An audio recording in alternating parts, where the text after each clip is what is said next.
Hello everyone, good evening. कैसे आप लोग? उम्मीद है सब मजे में होंगे। आईपीसी बीएनएस की जो हमारी क्लास चल रही है उसको आगे बढ़ाते हैं। आज है हमारा नेक्स्ट पार्ट। आज हम बात करें सेक्शन 81 की। 80 हमारा हो गया था, डोरी डेथ। उसके बाद आगे बढ़ते हैं 81 ये कह रहा है, अगर कोई पर्सन, कोई भी मैन से रिलेटेड, डायरेक्ट मैन की बात करें, women is not be the accused under this offence. क्या कह रहा है? कोई पर्सन क्या करता है? कोहबिटेशन करता है किसी वुमेन के साथ, उसको झूठा विश्वास दिलाकर that she is legally married with her. झूठा विश्वास दिला कि वो शादी से उसके साथ कोई इंटरकोर्स करता है तो पनिशमेंट 10 साल तक की। ठीक है, याद रखना, इतना छोटे सा पॉइंट है। आगे बढ़ते हैं सेक्शन 82। सेक्शन 82 वही है जो सेक्शन पहले 494 में था और ये 495 में था, ये 493। अब यहाँ पे क्या बात कर रहा है? बाइगेमी की बात कर रहा है। बाइगेमी का मतलब क्या क्या होता है? द्विविवाह विवाह। हिंदू लॉ के अनुसार क्या है हमारे इंडिया में कि एक ही पति या एक ही पत्नी हो सकता है। अगर ज़्यादा करेंगे तो भाई सेक्शन 82 में पनिशमेंट होगी। अब किस तरह से? रमेश ने शादी की है गीता से, हस्बैंड वाइफ है दोनों। अब गीता के जीवित रहते हुए रमेश दूसरी शादी करता है तो सेक्शन 494 में आ जाता है। या फिर रमेश के जीवित रहते हुए और उनकी शादी के कंटिन्यू रहते हुए गीता दूसरी शादी करती है तो 494 के अंतर्गत बाइगेमी होगा। पनिशमेंट कितनी मिलेगी? 7 साल की। क्या है यहाँ पर? पहली शादी कंटिन्यू रहनी चाहिए। अगर डाइवोर्स हो चुका है तो ये सेक्शन लागू नहीं होगा, या फिर वो मर चुका है या मर चुकी है तो भी लागू नहीं होगा।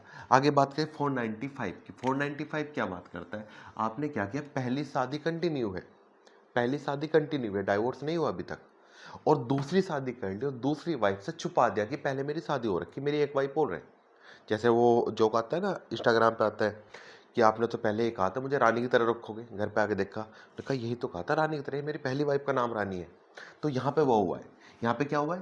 पहली शादी ऑलरेडी हुई है, पत्नी जीवित है और शादी अभी लीगल है, वैलिड है, कंटिन्यू है शादी, कोई डाइवोर्स वगैरह नहीं हुआ है। उसके बाद शादी करी और उसको पहली शादी से छुपा लिया तो दूसरी वाइफ जो सेकंड वाइफ होगी उसे राइट होगा सूट फिल करने का अगेंस्ट दैट पर्सन। तो सेक्शन 495 या फिर सेक्शन 82 सब क्लोज टू में पनिशमेंट कितनी मिलेगी? 10 साल की। यहाँ पर सेकंड वाइफ को अधिकार है, यहाँ पे पहली वाइफ को। पहली के रहते हुए दूसरी शादी कर लेगा तो पहली वाइफ क्या करेगी? केस कर देगी, चलो जी पकड़ो आओ अंदर। समझ आया? यहाँ पर फर्स्ट वाइफ को राइट है, यहाँ पर सेकंड वाइफ को राइट है, क्योंकि जो एग्रीड पर्सन होगा यहाँ पे पहली वाइफ थी। ठीक है, जैसे वो इंस्टाग्राम वाले वो है ना, क्या नाम है, अरमान मलिक, पायल और रितिका, कृतिका। ये अरमान मलिक ने शादी की है पायल से तो वाइफ है।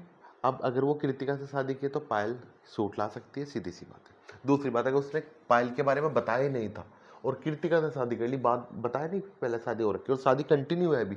डाइवोर्स हो गया तो धारा लागू नहीं होगी। अब डाइवोर्स नहीं हुआ, शादी कंटिन्यू है, कृतिका से शादी करी, उसे पता ही नहीं था कि पायल ऑलरेडी है कोई। जब आती है तो कौन परेशान कौन हुआ इससे? धोखा किसी साथ हुआ? पहले दूसरी वाले के साथ हुआ ना, तो सीधा क्या करें, वो केस कर सकती है। हल्का सा पॉइंट है, एग्जाम में आता है, इंपॉर्टेंट पॉइंट है, प्री और मेन दोनों में। आगे बढ़ते हैं सेक्शन 83। यहाँ पे झूठी शादी करते हैं, शादी शादी करी झूठ वाली, बच्चों वाली शादी कर ली, खेल कूद वाली, 7 साल की सजा, एग्जाम में नहीं पूछेगा। ये बात करता है किसी महिला को किडनैप कर देना, अबडक्ट कर दिया। कैसी महिला को? जो किसी और आदमी की वाइफ है, किसी और की वाइफ को किडनैप किया, किस चीज़ के लिए? उसको इलीगल इंटरकोर्स करने के लिए किसी अदर पर्सन के साथ, या उसको डिटेन करते हैं, उसको रखते हैं तो 2 साल की सजा है, सीधी सी बात है। एक तरह से कहते हैं ना, बहला फुसला के लिए गया, वो धारा होती है, लगाते कैसे भी है।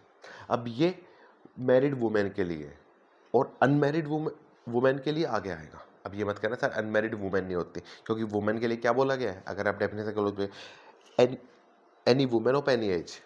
चलिए, यहाँ तक के छोटे छोटे सेक्शन हमने आज देखे हैं, उम्मीद है समझ में आ गए होंगे। नेक्स्ट सेक्शन, आगे इंपॉर्टेंट सेक्शन आने वाले हैं तो उनको करते हैं नेक्स्ट क्लास में। Okay everyone, and all the best, see you again.